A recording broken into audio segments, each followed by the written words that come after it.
আসসালামু আলাইকুম। ডিজেল ও কেরোসিনের ৳১ বাড়ছে আর পেট্রোল আর অকটেনে ৳২.৫ বাড়ছে। আজ মঙ্গলবার রাত ১২টা থেকে কার্যকর হবে। এই হিসেবে একটা প্রজ্ঞাপন জারি হয়েছে। এটা দুঃসংবাদ নিঃসন্দেহে। কারণ আপনি আগামীকাল থেকে যখন নানান যানবাহনের ব্যবহার বিধির প্রয়োজন হবে জীবন সাধারণ জীবন চলমানে, তখনই দেখবেন বাড়তি বাড়ার যে হিসাব চলে আসবে। কিন্তু আপনি ওই যে ৩৩ পয়সা কমেছিল সে কথা কি মনে আছে? কিন্তু ৩৩ পয়সার কোনো সুফল কি বাংলার মানুষ পেয়েছে? পায়নি। বরং ঈদে ৳৩০০ বাড়া ৳৯০০ পর্যন্ত দিতে হয়েছে। ৩৩ পয়সা এমন একটা খুচরা ক্যাচাল ছিল, আমি জিজ্ঞেসও করেছিলাম। বলছে, "আপনি হিসাব করে তাহলে দেন।" তো ৩৩ পয়সা যখন কম ছিল তখন ট্রল বলেন, নেগেটিভ সেন্সে বলেন, বলছিল, "ভাই খবর নতুন শুনবেন।" কি খবর? দাম বেড়ে যাবে। তো তখন কেউ বলছে, "আরে ভাই কমিয়েছে, সুসংবাদটা শুনেন, কমিয়েছে তো।"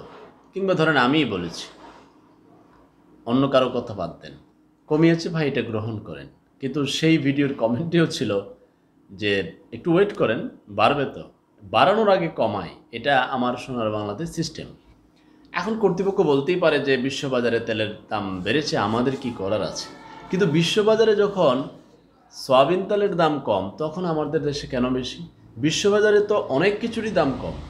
সেই তুলনায় বাংলাদেশে কি মিলে? আপনি ১২ কেজির এলপিজি গ্যাস পৃথিবীর কোন দেশে এই ১৪০০-১৫০০ আছে? আমি টোটাল পৃথিবীকে চ্যালেঞ্জ করলাম। বাংলাদেশের সাথে টোটাল পৃথিবীর কোনো মিল নাই। তাহলে বিশ্ববাজারে তো এগুলোর দাম কম। তাহলে এগুলোর দাম কম না কেন? আপনি যে এলপিজি গ্যাস তো ঘরে ঘরেই আছে, যদিও এটা খুব বিপজ্জনক।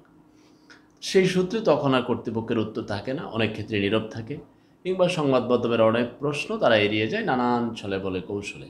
কিন্তু এখন এই যে ডিজেল আর কেরোসিনে ৳১ বাড়িয়ে দিল এবং পেট্রোল এবং অকটেনে ৳২.৫ বাড়িয়ে দিল, তার সাথে কত কিছুর প্রভাব পড়বে একটু কল্পনা করেন। আরও এক ধাপ বেড়ে যাবে অনেক কিছু। বলবে তেলের দাম বাড়ছে, এখন অনেক কিছু, মানে এই যে বাড়া, মানে ৳১ আপনার মনে হবে আচ্ছা ঠিক আছে, ৳২.৫ মনে হবে ঠিক আছে, না, এটার সাথে অনেক কিছু প্রভাব বিস্তার করে সাধারণ মানুষের জীবনকে অস্থির করে তুলবে। এমনিতেই আপনি ন্যাচারাল হিসাব দেখেন, মানুষের চলতে কষ্ট হচ্ছে, তার আয় যত তার চেয়ে ব্যয় বেশি। এখন সে কী করবে? ভিন্ন পন্থায় ইনকামের চিন্তা করছে, না হলে অবৈধ পথের চিন্তা করছে। তার সংসার খরচ, চিকিৎসা খরচ, খাবার খরচ কীভাবে সে মেনটেন করবে? পরিবারের এখন যে কর্তা, এখন মোটামুটি সে ভর্তা, নানান কারণে। কারণ সে পরিবারটা চালাতে গিয়ে কষ্ট হচ্ছে। এটা অস্বীকার করার কোনো উপায় নেই। এখন বলবেন, "না, অনেকে ভালো আছে।" ভালো আছে, চোর, বাটপার, প্রতারক, লুটেরাজ, ঘুষখোর, দখলবাজ, ওরা ভালো আছে। ওর তো বাজারে যাওয়া দরকার নাই। ওরা আলগাপাতির ইনকাম করে।